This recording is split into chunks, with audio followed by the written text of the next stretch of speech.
Hello and welcome to Math200 Statistics Online here at Cañada College. My name is Lapuz.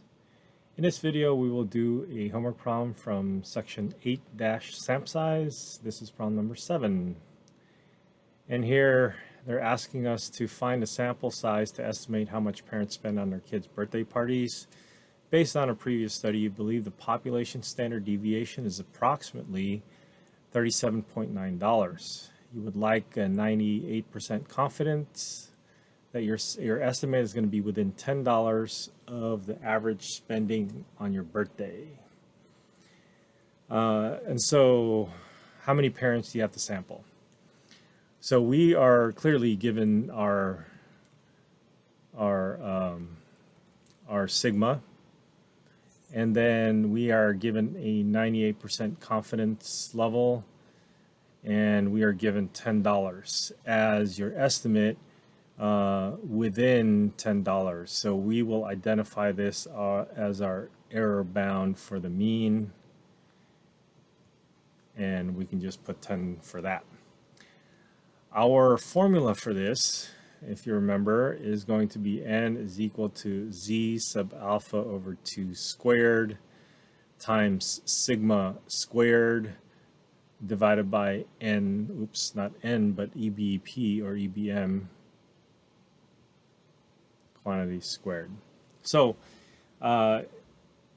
if you remember, this came from the error bound for the mean formula, where we knew the population standard deviation and we have the z value. Now I just everything is being squared here, so let me just rewrite this as z sub alpha over 2 times sigma divided by EBM, and then if I put the whole thing to the second power, these two expressions are equivalent, and so I think would much rather use that in terms of putting into the calculator. All right, speaking of the calculator, we're actually going to be using Google Sheets, and we have this set up over here. So sigma is going to be your population standard deviation, and then your EBM, your error bound, is going to be your margin of error, should be given here. And then we have an alpha to figure out our z sub alpha over 2, and that's going to be based on the confidence level. And then we'll have a formula for the sample size. All right, so we'll start with sigma. Sigma was 37.9. Our EBM was 10. And our alpha, based on this, 98%, so this is going to be 0.02. Now, we find our critical z-value as norm.inv, and then again, we're going to click on alpha here, but remember it's alpha over 2, so I'll say divide by 2, and then the mean of 0 and standard deviation of 1, and I'll close the parentheses. Again, my method of doing this gives a negative critical z-value, but I want that to be positive, so I'll throw an extra negative sign to make it positive, and here I have my z-value. So what is my n going to equal to?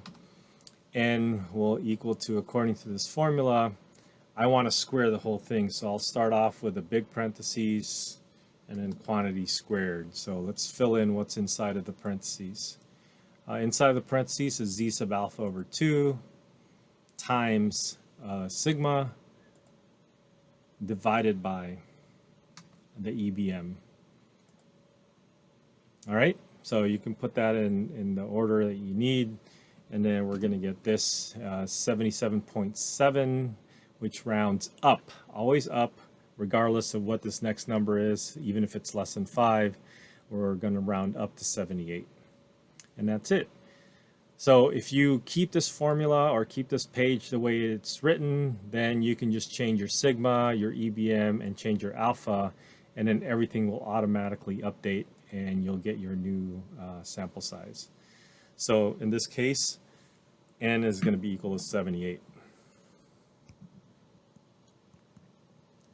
And then that's it, 78. And we're done. All right, good luck.